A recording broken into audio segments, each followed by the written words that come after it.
Hello, everyone. My name is Hassan Akram, and this is my second podcast with one of my amazing friends.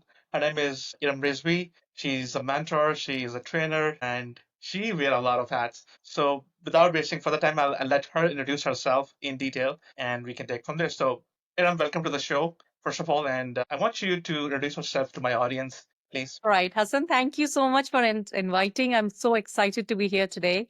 So, as mentioned, I'm Erum Rizvi. I'm currently a communications trainer. I also support and help youth, women in technology, and overall in education, supporting them to bridge the gap that we usually have between in communications. But if I go back to actual introduction, so I'm born, brought up in Dubai. I'm a graduate of engineering from London Metropolitan University. I started working in my university days, and I was very young. I was probably somewhere around 22 years old when I was hired by Tech Data, followed by Microsoft, and then Cisco with IBM and also Schneider. And I've also had somewhere around half a decade of experience of my own entrepreneurship. So that's a little bit of what I have done and a bit of an introduction. A little bit, that's a lot of experience, I would say, but that's great. Good to know. Okay, my first question to you would be if you can tell us about your journey, how you became a mentor or communication consultant or a trainer, whatever you call it. How did you land into this field? Okay, so Hassan, I was always in the tech field. I worked, as I said, that I was in the software industry, in the network, data center, and but then somewhere down when I shifted, I came to Pakistan 5 years ago, and at that time I was also part of a public speaking forum which is called TMI. And with that experience, I was getting used to the stage and helping people bridge their gaps of communication, give better evaluations, give better speeches. So I was liking the role of mentorship. Anyways, when you are working for corporates and Fortune 500 companies, you do mentor a lot of people in your day. So there are people in your team, there are people in the other team. There is a lot of work that you do with shadow mentoring, not exactly calling it as a mentorship, but you guide so many people in your one typical day. So somehow, when I got into the public speaking part, I actually got the framework for mentoring, and it guides you that you know what exactly a mentor is and what is the responsibility of a mentor. And once you're mentoring on regular basis, you would start realizing that you like the training and you like doing it with multiple people. And that's how I transformed 1.5 year ago. I left my tech corporate experience completely when I finished off at Schneider, and I landed into the role of becoming a trainer. Interesting. And I think as a mother, your first training is your house itself. You train your children, sometimes you train your husband as well. I believe so. It's Interesting the other facts way that. around. Trust me, the life trains you. Marriage is a different topic. It All right. trains you all the So, time. I want to know, according to Erum Rizvi, what is one misconception about being a trainer or maybe a consultant? What is one misconception in Wonderful, people? wonderful question. And I think it's not a misconception. Some of the trainers are actually put under that umbrella. For example, I've just come from a TV show and I was introduced as motivational speaker. And I do not think that actual communication trainers are motivational speakers. And that's a myth, a misconception, because motivational speakers are the people that, they motivate you once you're down, you're not sure how your dreams go, where your goals go. But people like me, we trainers, we actually give everybody a framework. So when we tell them that you have to select, you have to do an elevator pitch. So we don't say that, get up, make a deal, look out for an issue in the market, and then, have your goals and, pitch for it. We don't do that. We give them formula, how the business plan has to be made. How do you pitch? When you pitch, how long, what you have to do in those 30 seconds? What do you do in your next 2 minutes? How do you introduce your idea? So one of the things that the trainers are under misconception is that they're motivational, whereas most of the communication trainers are plain framework formula trainers. Those are the communication trainers, and the motivation one, they help you in pepping talk. So that's one of the misconception, and I'm very glad you asked that question because nobody has asked me till now, and they start labeling me as a motivational speaker, which I am not at all. Interesting. You've used the word framework a lot during this conversation. I want to understand whenever you are invited at a place for training, how do you actually prepare that framework? And what is the thought process behind creating a framework? So one of the training process part is my experience. I have a trouble when I see that someone is training people on entrepreneurship when he hasn't exactly invested $10 into a business. One of the biggest processes that you do as a trainer is that I remember what I went through. I take out my experience of that particular situation. If it is entrepreneurship, if it is conflict resolution, if it is negotiation, if it is team building. So always as a trainer, biggest, the content that I have is my own experience. What did I do? Where did I fail? Where I was not able to do better. And once you are failing somewhere or you haven't done well, by the time that episode is over, you're very sure what went wrong. And you always have an idea, I wish I did it in a certain way. After this, there are always books, there is contents. I usually go for LinkedIn courses. I go for Harvard business courses and a lot of courses that I've even done through TMI, where I try to put all of my experience into those lingos. I remember my very first ethics and trust training I did for Skardu Development Authority. And for that, I did a certification before going to them so that I can speak the lingo of that training course. For preparation, it's very important that you should have that experience, that you could speak that language and you can tell the audience that I know what you feel because I have done these mistakes and this is what I did then. You feel more human to them rather than saying that, you know what, I was born with this talent and I was able to sort it right away. And that's not being human, because the people who come for your course, they come signing up that I have an issue in this area and I want to learn about it. So I show them that I'm very much like them. Then I do a course so that I can get next to the lingo, that whatever I'm talking about, I speak that language, I connect with them. Another thing that I do is that I have a set of 3 to 10 questions, which I send to the training coordinators that I have to know before I do the training, which includes number of people, what is their position, how long they have been in that organization, gender diversity, is there a special case that I need to know, what is their biggest pain. So if they're coming for this course, are they coming voluntarily or did you tell them that you need this course? So then the tone is different, that we didn't need this course and they forced us to take it. Or is it a course which is important for them for their career progress? It's important for their growth. So I need to know these reasons. And then I need to know what is the pain of the organization to recommend this course. When I comprise all these things up, I speak their language. And alhamdulillah, I have till now 100% of recall from every course that I have done. I have got a second batch, third batch, fifth batch to again do it because of the connectivity and the preparation I do before the course. Interesting. I think it's more like connecting with the audience with your personal experience. So you create a framework using your personal experience. I like that perspective. I think this is how it should be, that whatever you experience in life, it's time for you to deliver them to the audience out there and they can definitely learn. That's really cool. I like that perspective. Interesting. Okay, one other thing, you talked about TMI for my audience. TMI is Toastmasters International. Me and Erum, we both are Toastmasters too. So just for the audience. That's how Now, we since you're talking cracked about into each other. That's the place that got us together. correct, correct. Now, since we're talking about Toastmasters, and ladies and gentlemen, Erum Rizvi is a national champion of Pakistan Toastmasters, and she won last year the award in different competitions. So, speaking of competitions, I want to understand that the journey of becoming a national champion is not easy. I know I've been a part of the journey, and I've not got any position till yet, but I've seen you. You're an amazing speaker, right? I want to understand that journey and for my audience to see how you achieve that So for the goal. audience, by the way, Hassan is very humble. So Hassan himself is a position holder in the finalist on national level. So he is also a national winner himself. So that's him being just very humble. And guess what? He won in tall tales, which is like he knows how to go ahead with long conversations. So we are very proud of Hassan, also in the impromptu side, if I remember. So very proud of you around that, Hassan.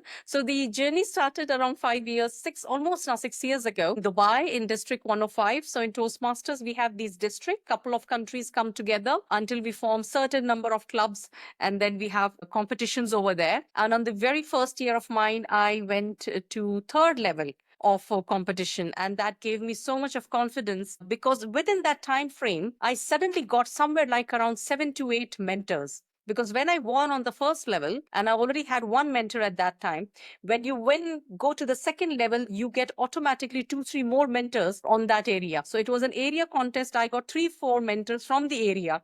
supporting me. And by the time I went to division, I got another 3, 4 mentors. So the support system of mentoring and making you ace, because then you become the product of that particular place. Once you win in the club and you go to area, you become the product of the club. So the club gets together, making sure that you win. Then the area gets together, the division gets together. I loved it. I fell in love with it. I think after, school and university days, you get into this whole race of corporate and work and job and growth, and you're very busy with your dreams. You forget that what is the power of a tribe, what is the power of a community. And Toastmasters really has that in its DNA. I was humbled. I can proudly say that I have somewhere like around 30 to 40 mentors, someone who was helping me on how to have a proper tone, change vocal varieties. There was one person who was helping me with eye contacts. I remember Toastmaster Dipjeet helped me with the jokes part. So whenever I would want to crack a joke, I would laugh first and then crack the joke. And so he fixed my timings of, that don't start laughing before saying the punchline. And imagine I won national level of humorous contest. So that's the beauty of a wonderful mentors that you get in this journey. And with this, what happened that I had some break in the middle. So I was using more of Zoom. So I was part of the districts where I could do it online. That is where I'm more comfortable. So by the time COVID came, I was already on it. So Toastmasters, anybody who was part of the community was already comfortable with the camera when COVID-19 came and we had to shift ourselves onto the camera and come to the online meetings. It was by universal. Toastmasters were comfortable to do that because we had projects of ours where we had to do online meeting and all that. Apart from this, practicing, practicing, practicing. So by the time I got the stage, in 2023, that was the first time I actually had a few competitions in this district. And right away, I won out of 4. In 2, I was first. In 2, I was second. And that gave me confidence to try it out again in 24, where again, out of 4, in 3, I came first. And in 1, I came second. And on the global level, in the global video contest, I'm world number 3. And this has happened with practice. I'm always a believer of recording yourself, watching yourself again and again. You should be so comfortable with the mirror, so comfortable that you actually look at yourself as someone who's performing. And this is not just Toastmasters, by the way. Toastmasters helps you to get this practice for the actual life. So you have to prepare yourself for interview. You have to prepare yourself for that groundbreaking presentation. You have to prepare yourself for the training. You have to prepare yourself for the difficult conversation you want to do with your CEO, or with your chief or anyone. So it actually gives you that practice that, don't take life for light and keep practicing. And even something as an impromptu speech has a framework, has a formula, has a practice. I think Toastmasters, one of the beautiful things about Toastmasters, it is easygoing. It doesn't push you that, do your courses, submit, there is a deadline, nothing of that sort. But the beauty of being self-paced learning gives you the discipline that how to use Toastmasters practices in your actual life. And by the way, I've heard from many people that it has worked wonders between spouse conversations too. I think everybody should try it at least once. Exactly. And I think a lot of people, when asked me what I've got out of Toastmasters, I used to think really hard what should be the answer. I think I got the answer that it gives you option to self-realize, because when you follow a certain framework in Toastmasters, you have to write speech, and those speeches should revolve around your life. Yes. So it gives you some sort of opportunity to self-realize and self-reflection. Very nice. I really like that perspective too. Fantastic. Okay, so since you have been trainer and you have trained internationally as well, I want to understand the mindset shift or change when you are mentoring or training people abroad as well as in Pakistan. So what do you see is the difference in mindset of people from different part of the world when you're training them? Great question, Hassan. And I think I would actually, if I give it a thought, the difference probably is not the location. The difference can be the age. So I do feel that people of certain generation are behaving or probably reacting in a certain way compared to the other, whether they are in Dubai, whether they are in Turkey, whether they are now wherever I have these mentees of mine, I think it's the age group, and it's universal. It's everywhere. It's the same thing. The challenges that we have with the generation that is brought up in social media, and the challenges of the people who are millennials like us, that we have somewhere to university, and then after that social media came while we were at the workplace, and then there are people for whom social media came when it was like it was leisure time for them. It wasn't really necessary. So there is a difference of attitude and mindset between the ages rather than the location, I believe. And now that I'm thinking around it, I would drill down further that in a certain age, when you give them a deadline, they would stick to it. Whereas the other generation would drop in a message that, you know what, I've been busy. It's not really on top of my mind. I would do it later. Whereas some of the ages I have seen that because they're on certain part of their career, where if they do not do this on time, they know that they're going to be left behind. Whereas some of them, they know that we have a lot of time, so it's all right. I'm just very young. I don't need to do it right now.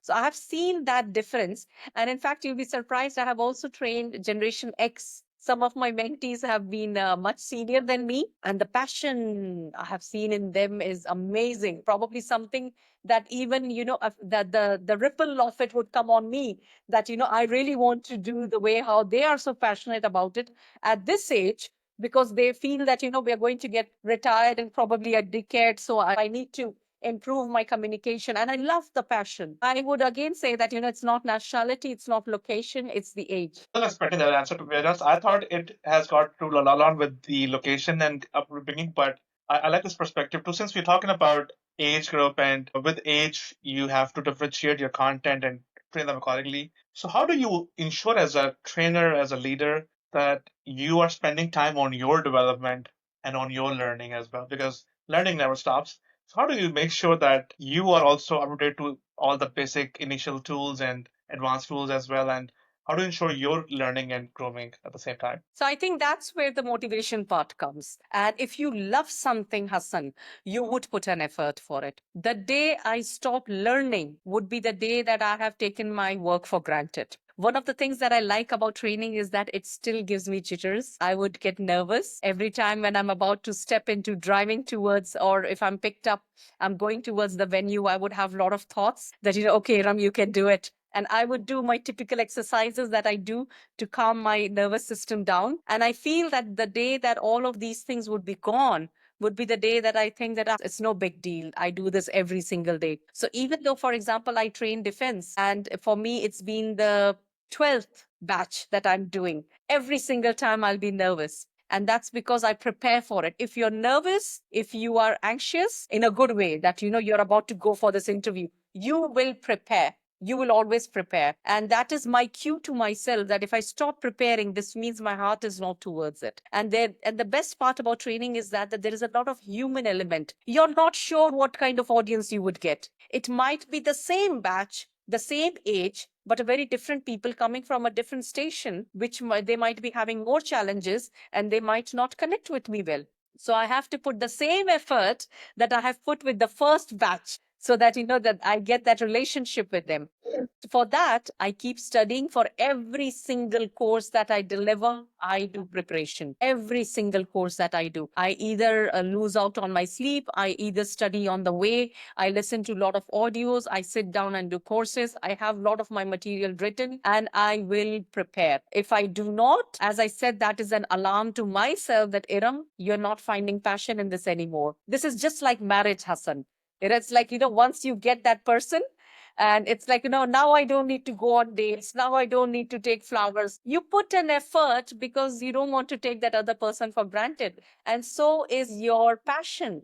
If you stopped putting an effort in it, if I would stop preparing, I would actually want to put up, take off a few days, come back to learning and put an effort in getting ready for that. But what I would do is that I would always prepare. I would study for a couple of days, keep sure that I'm on track and up to date. What are the latest numbers? What are the LinkedIn numbers? That's my biggest source of information nowadays. Every Accenture numbers. I want to see what Ernst and Young are saying about the technology and the numbers that the world is on. Because right now, Hassan, when you're in my field, we know that every week the numbers are changing. There was a number that I gave in December for the top positions and the requirements of the market that has completely changed in February. World is so fast right now. So you have to be up to date, especially in the training industry. Excellent. I see this as a gym where you go every day and train your muscles. And if you stop going that, there's going to be a risk involved. It's a wonderful Interesting. example coming from you. People like me, we can't give gym examples. All right, great. Okay, since you're talking about a lot of learning now, we know that AI is everywhere. I mean, it is in your pocket now. So with the AI in place, what are the risks and opportunities at the same time you see in the field of training and communication? So, Hassan, some time back, I was reading around this. And by the way, this has happened in the world before. The same way we are having a hype right now, the same way there is a lot of fear. And you know, when was that? When the COVID? world changed from coal to electricity. The I same see. thing happened at that time. There was a huge terror going on that the electricity has come and what it, and coal was the, the gold of that time. Coal was the main thing. People need to have coal for everything around, for cars, for trains, for everything. But when electricity came, at that time, there was a there were a lot of years when people were worried about their jobs. They were worried about, catching up. And it is something very difficult. These are some wires and it's going to, and many people died. Many people died handling it because they weren't sure what is earthing, how to take care of yourself while holding the electricity. And the way how we have safe wires right now, it was never the case before. So this has happened in the history many times that whenever a new thing comes, it will bring a lot of terror. And I feel that AI is the new electricity. Going to become part of our life without us even realizing how much of electricity do we need in our lives. And it's going to be seamless. But because we are the ones who are actually creating that uneasiness around AI, I feel it's going to be my pen, it's going to become my sunglasses, it's going to become something as seamless as wearing a jacket. That it's AI. That's it. What's the big deal about it? The problem is going to be when people are not going to accept and have fear around it. Kind of time I see people are investing in talking against AI. I wish if they could just take those 15 minutes of AI course of, if you're in HR field, then take AI for HR. You can do AI for resilience leadership. You can do AI for communication. What all is not there, and stay on top of the game. It's nothing tough. AI is learning from us. By the way, I was once doing this particular study on TMI on some constitutional law, and I was asking AI some questions that, this was the problem, which law can I use? And I saw that I was not getting the response the way I wanted. What I did was I downloaded all the files, I uploaded to the AI, and I said, now I want you to read this and give me the response of these questions again. I got brilliant response from AI, and that day I realized that I contributed to TMI constitution laws and rules to the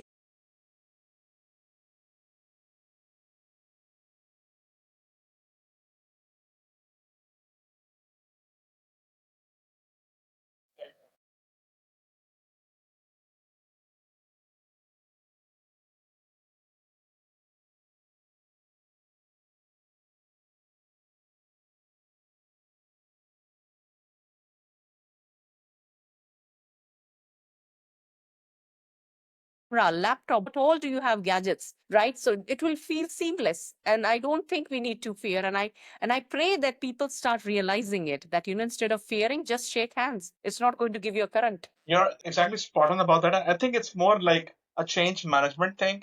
People are not open to change just like that. They don't want to get out of the comfort zone. So I think it has got a lot to do with the mindset, and you've beautifully explained it. I really like your perspective. Now, moving forward, if you could work on any dream project in next 5 years, I would say, what would that be? A Any green dream project, project which, yeah, with yeah, sustainability. yes. Oof, one green project. That's tough. I would actually love to have a solution around smoke because that has affected me, my family personally. And coming from a country where we did not exactly have pollution issues, but we did have dust issues. And I saw how Dubai and Abu Dhabi put a lot of effort in reducing that down, because from my childhood till the time I was at work, I could see a lot of effort was being put up. And by the time I was in Cisco, it was very much controlled, that even though global warming was there and there was a lot of dust, but they were putting a lot of effort in having artificial lakes, artificial waterfall, artificial things around so that the dust is reduced down. I want to see the same effort being put towards smoke, because there is a generation of children, of teens who are asthmatic, whose parents and grandparents were not asthmatic at all. And there is a whole generation, and we are not really seeing it seriously. Because, see, water issue is something pretty vast. Icing melting is also pretty vast. Plastic is vast. But smoke, I think, is something which is happening in certain cities. And with the help of the countries around them, or communities getting together, it could be solved. So it's like taking a baby step towards sustainability. So it's more could be handled. I would really personally, I wish I could be part of some initiative where I could contribute to it. Fantastic. I love it. What's one superpower Erum has as a leader, and how did you develop it? I think what should I say? In Urdu, we say dheet, so it's like Hassan, one of the best things that my parents have done is that whenever I ask them for something, the first thing I would hear is a no. So they usually would want to see me work towards asking them something, that, say, if I want this doll, no. Okay, mama, please, can I please have it? Please have it. So I will go on for 2, 3 days and they would say yes. And then later I would say yes. Why didn't they say yes to me on the first place? Why is it so difficult? And I think that had prepared me to hear a no. And it's absolutely fine. I'm absolutely fine in hearing no's in sales. I'm absolutely fine in understanding that people don't want to buy your solution. But what I always get in return is a great relationship. So one of the aces of my life, alhamdulillah, has been that on my first job I got after applying at 533 places, after giving 28 failed interviews at the age of 18 and a half. And after I was selected at Tech Data after my graduation, Hassan, till date, there is no interview where I was not offered. This is the ace of life, that you get failed so many times that you crack the code. And I think God has been very kind, that I learned that very quickly. And whenever there are no's, failures, for me, it's more of like, how to fix it, how to reach to the next level, how to win it. And it's all right. In that process, the people who said no to me, I would become friends with them to learn what went wrong. And I would try to see that, okay, let me not repeat this in the next place. And I would get a lot of mentors along the way. So every business that I have always got no from, so trust me, in my network, I became later very good contact with them, that it's okay. It's fine. And I think people should stop taking no's personally. Someone has to give orders somewhere. Someone has to say yes to someone. So it's all right if it is not you. So don't lose the relationship on that no. That's my advice. And I think that's what has, wherever I'm standing today at a humble place, I think one of the reasons is I'm never scared of a no. Very nice and impressive at the same time. Thank you. All right. That's the last question of this podcast. What advice would you give to someone who is interested in starting their career as a leader or as a communicator or a public speaker? Any advice you want to share with the audience? Okay. So, advice to somebody who wants to start their or move their career into leadership. I would start with that. And let me tell you, you can't do that as a plan. You don't become a leader like a plan that I want to be a leader today. You transform into a leader. And there is one day when you would start hearing from people that, Hassan, you are handling this team very well. Hassan, I like your idea when you cracked this problem.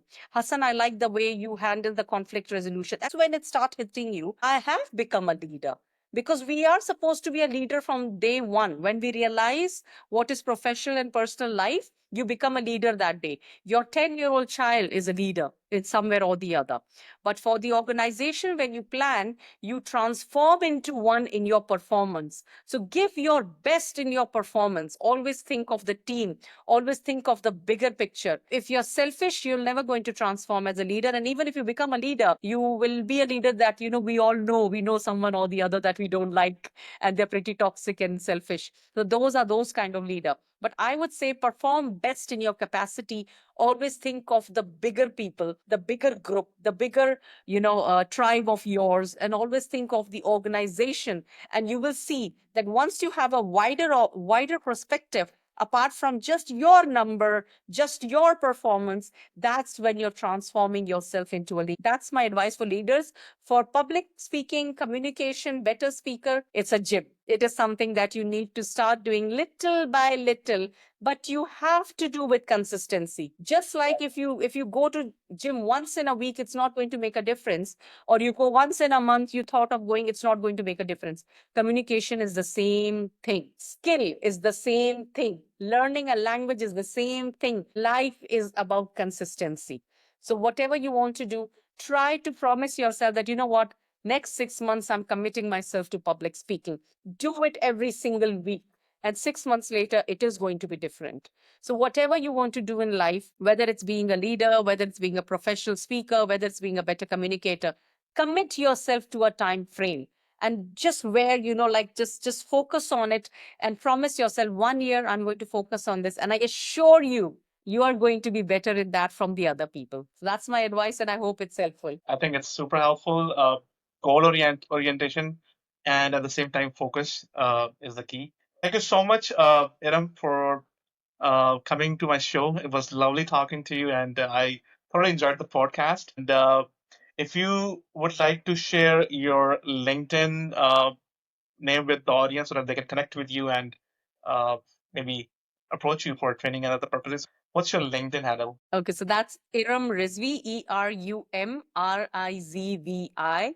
And my email address is Erum, same spelling, at adventures.studio. And just look up on Insta, anywhere, you'll find me around somewhere or the other. You'll find a lot of videos of Eram giving interviews in TV shows. I can tell. Yeah, yeah, she's famous. Thank All you. right, thank you so much, Eram. It was nice talking to you, and I'll see you soon. Thank you. Such a pleasure. Thank you, Hassan. All the best.